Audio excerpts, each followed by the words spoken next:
Good, happy Wednesday evening.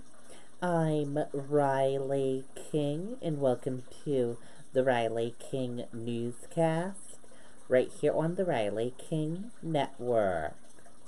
We have a lot of news to get to this Wednesday evening, so let's begin. First up, Trump trial gets more pointed with Bolton book at the center. Let's take a listen to that video from WHDH 7 News, Dan Housley. Dan Housley is in Washington, D.C.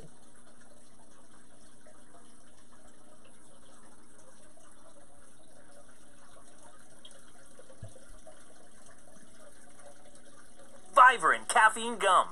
Ow! A caffeine boost with empowerment pow. Now to a new phase in the impeachment trial. Today, senators were able to ask questions of both the House managers and President Trump's legal team. Let's go to Dan Housley, live in our nation's capital, with the latest details and developments today. Dan? Well, Adam, we're about 4 hours into the 16 hours of questions from senators over today and tomorrow. You're getting the answers in little 5-minute increments, answers to questions the senators would like to see settled. If President Trump had more than one motive for his alleged conduct, such as the pursuit of personal political advantage, rooting out corruption, and the promotion of national interests, how should the Senate consider more than one motive in its assessment of Article 1? Chief Justice John Roberts standing in for the senators, voicing their questions for House managers and the president's defense team. Everybody has mixed motives. And for there to be a constitutional impeachment based on mixed motives would permit almost any president to be impeached. The Democrats doing all they can to convince at least 4 Republican senators to vote yes on witnesses like John Bolton, the former National Security Advisor. To turn him away, to look the other way, I think is deeply at odds with being an impartial juror. Senate Democrats are keeping a close eye on 4 key Republicans, but Senator Ed Markey tells me many more might join them. I think you could expect there to be a number of other Republicans who join into the request just so they'll be on the right side of public opinion, which is overwhelmingly supportive of the idea of the witnesses giving their relevant testimony. President Trump gave a shout-out to Republican senators while signing the U.S., Mexico, and Canada trade agreement, earlier offering this advice on Twitter. Remember, Republicans, the Democrats already had 17 witnesses. We were given none. Witnesses are up to the House, not up to the Senate. Don't let the Dems play you. A wild scene outside the courthouse as indicted Rudy Giuliani associate Lev Parnas arrived in Washington to tell senators he and Bolton could connect the dots if called to testify. The truth needs to come out. I'm here. I'm one of the most important witnesses. Senate Minority Leader Chuck Schumer gave Parnas a gallery ticket so Parnas could come face-to-face with the senators. But guards turned Parnas away because of the GPS bracelet on his ankle as part of his pretrial release. And the White House sent a letter to John Bolton's publisher today saying parts of his book shouldn't be put out there, that they are top secret, classified. They did say that they would take this review that was asked for by Bolton's publisher and work with them to see what they could put out. We're live in Washington. Dan Housley, 7 News. Okay, and there you go on that video and that report.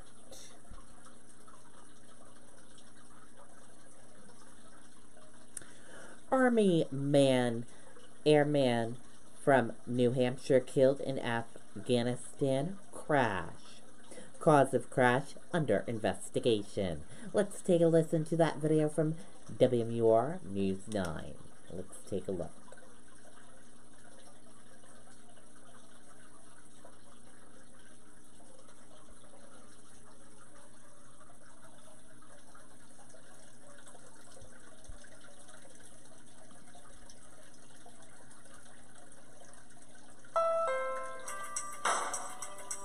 Cold and harsh conditions can make your winters brutal. So we push the... Breaking news just in. The Pentagon has just announced an airman from New Hampshire is one of the victims in an Air Force jet crash in Afghanistan. 30-year-old Captain Ryan Fanoff of Hudson was assigned to the 37th Bomb Squadron at Ellsworth Air Force Base in South Dakota. A lieutenant colonel from Guam was also killed. The plane went down in a Taliban-controlled area after losing communication on Monday. The cause is under investigation tonight, but the military says there is no indication the plane was shot down. Okay, and there you go on that video and that report.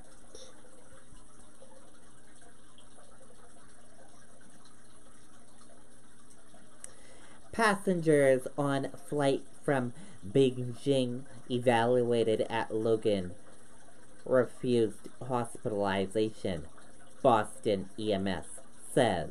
Let's take a listen to that video from WCVB Boston.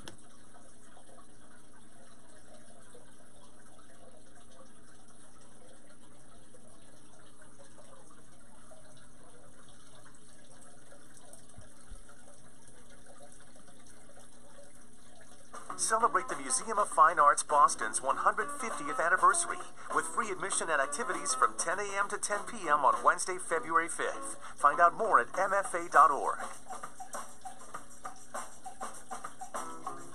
That passenger was taken off the plane around 3 p.m. when it arrived from Beijing. The Boston EMS did evaluate that passenger, but then the passenger declined further treatment. What happened next? We're still trying to find that out. The passenger may still be here in quarantine. The CDC has not gotten back to us on that yet. In the meantime, we spoke to passengers from that very flight who said that they were unaware of that incident. Passengers coming off a Hainan flight from Beijing say they weren't screened here at Logan, but they were closely monitored before boarding in China and while they were in the air. Before we take the flight, we'll take our body temperature, make sure there's no symptom. They did couple about temperature checks, stuff like that. In Logan's International Terminal, practically every face is covered. Passengers, employees, and flight crew members. I'm okay. I think I'm okay.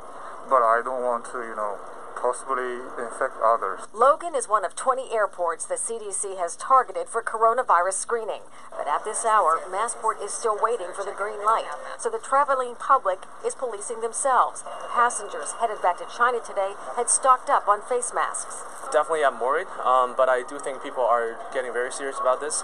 And then people do wear good protections. And we actually got lots of masks we're going to take back to China. Henry Wong and his wife are headed home to Shenzhen and will play it safe. I will go straight, just to get off in Beijing and straight back to Shenzhen and stay at home. Quarantine myself for another 2 weeks. Now, the CDC has said that the risk for the virus is low here in the U.S., but still, we are expecting the CDC to launch additional screening here in the coming days at Logan Airport. We're live at Logan. I'm Mary Salina, WCDB News Center 5. Okay, and there you go on that video and that report.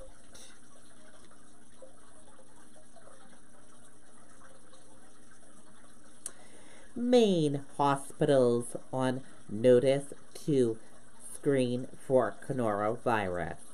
Officials say immediate health risk to U.S. is low. Let's take a listen to that video from WMTW News 8 Maine.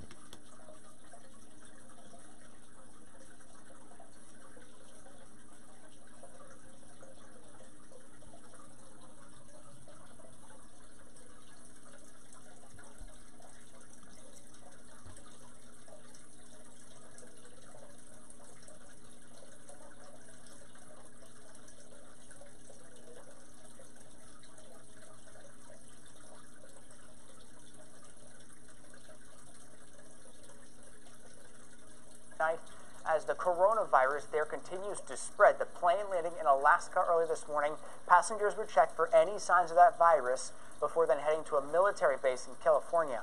Coronavirus now confirmed in more than a dozen countries around the world, with more than 6,000 people sickened. At this point, at least 132 confirmed deaths. The CDC says it'll start screening passengers at nearly 24 U.S. airports, including at Boston's Logan Airport. Meanwhile, the head of the Maine Center for Disease Control is keeping a close eye on all these developments, putting hospitals and medical facilities in our state on notice to start screening for the coronavirus. WMTW News 8's Jim Keith lays us at a Maine Medical Center tonight with the latest there. Jim. Well, good evening. So healthcare providers everywhere really are at hospitals and clinics, the doctor's office, are asking people if they visited China recently. If the answer is yes, and they're experiencing flu-like symptoms, those patients are immediately ushered away and steps are taken. And here's what happens. If someone shows up at the hospital or doctor's office complaining of flu-like symptoms, and if they've traveled to China recently, those patients are isolated. Samples are taken and sent off to be tested. The protocol is to keep that patient isolated and away from others until it's determined they have or don't have the coronavirus. What can we all do to protect ourselves from contracting the coronavirus or any other virus for that matter? We spoke with a specialist in internal medicine from the University of New England, Dr. Jody Herman. Since this is new, we suspect that it's more like SARS, which is severe acute respiratory syndrome, and that actually jumped from the animal population to the human population, and now we're transferring it person to person, so we're just discovering what its abilities are and what its possibilities are. At the Portland Jetport today, passengers coming and going with the coronavirus on their mind. I always feel like we're going to catch something from the air in a plane anyhow. There's people out there that don't get flu shots, but they're all worried about the coronavirus. Doesn't bother me. Although I will say, I did sit next to somebody with a mask on, and I get a little nervous. Dr. Herman says when it comes to traveling, we need not panic. Wear that face mask to protect yourself, but good hygiene is the best defense. If you're in a public place where people touch things constantly, like shopping carts, door handles, elevator buttons, wash your hands. Please don't stick your hands in your eyes, your nose, or your mouth. And this is also having a ripple effect in other ways, too. A Shanghai-based drumming group that had plans for a concert at Merrill Auditorium in February has actually been canceled because of this. Also, we learned that a school group here in Portland with plans for a field trip to Boston's Chinatown also canceled for fears of potentially putting the students there in harm. So that's the latest here at Maine Med. I'm Jim Keithley, WMTW News 8. Jim. Okay, and there you go on that video and that report. And now let's take a look at that U.S. stock market and see how your U.S. stock market closed for this Wednesday evening. And here's a look at that U.S. stock market for all of you for this Wednesday evening. Your Dow Jones Industrial Average closed in the green and went up. Your Nasdaq closed in the green and went up. S&P 500 closed in the red and went down. Gold closed in the green and went up. Oil closed in the red and went down. USD closed flat. Euro/USD closed in the green and went up. And the VIX closed in the green and it went up.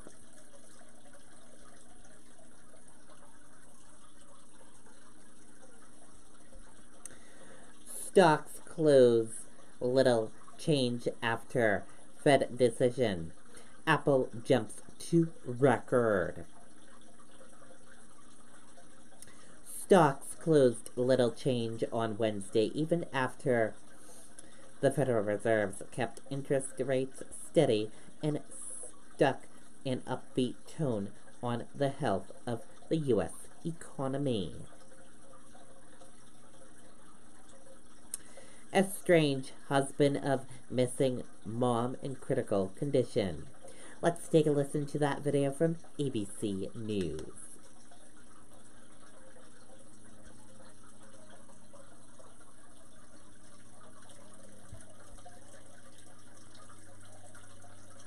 Developments involving Fotis Dulos, the Connecticut man charged with killing his estranged wife, found after a suicide attempt. Stephanie Ramos has the story. This morning, Fotis Dulos, the man accused of murdering his estranged wife and mother of 5 children, Jennifer Dulos, is in critical condition after his lawyers say he attempted suicide. Police conducting a welfare check after Dulos failed to appear in court for a bail hearing, finding him unresponsive in his Connecticut home. They could see through a window that Mr. Doulos was sitting in his vehicle, and he had obvious signs of medical distress. Doulos was airlifted to a New York hospital and is being treated in a hyperbaric chamber for carbon monoxide poisoning. The 52-year-old was under house arrest, out on $6 million bond, facing a murder charge in the death of his wife, Jennifer, who disappeared last May after dropping off their children at school. The couple had been in the middle of a bitter divorce and heated custody battle. Doulos has always maintained his innocence. According to court documents, investigators say security video shows a man they believe to be Doulos riding a bicycle towards Jennifer's home the day she vanished. Police think when she returned home, Doulos was, quote, lying in wait, alleging he used zip ties to secure and incapacitate her. They say her blood was found in multiple locations in her home. Jennifer's body has not yet been found. Here at the hospital, Doulos is being treated with specialized oxygen therapy. His girlfriend, Michelle Troconis, and his former civil attorney have also been charged in connection with Jennifer's death. Guys. Okay, thank you, Stephanie. Hi, everyone. Okay, and there you go on that video and that report. And that does it for this evening edition of the Riley King Newscast, right here on the Riley King Network. I hope you all have a great rest of your evening. And I'll see you back here tomorrow for another newscast. Good night and bye, everyone.